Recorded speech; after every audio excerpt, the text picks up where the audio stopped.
All right, guys. Hello, it's Mr. Rec. We are going to talk about one of the activities in day 2 of our lessons. And for all of you at home, my home learners, this part of the lesson is talking about our genre, which is realistic fiction.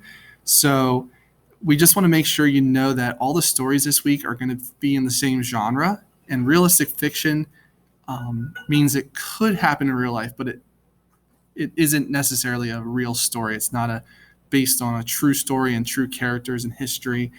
So the key word is it could happen in real life. So when you think about the characters that you're reading about, what they're doing, what they're saying, where the story takes place, it could all be real. It could exist in the real world.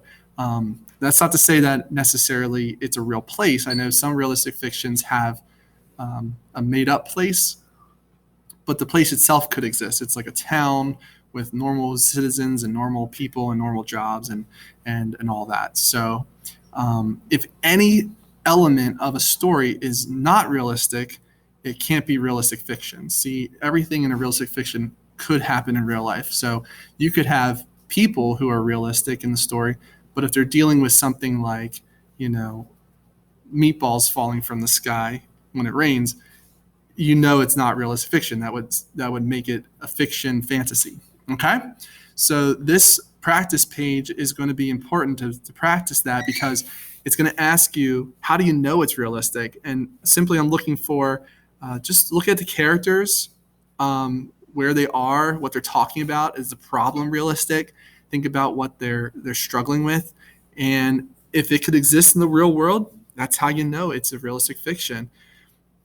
Number 2 is going to ask about their dialogue. Do they sound normal? Do they talk like natural people would talk these days? Like, can you sense that they sound like regular everyday people?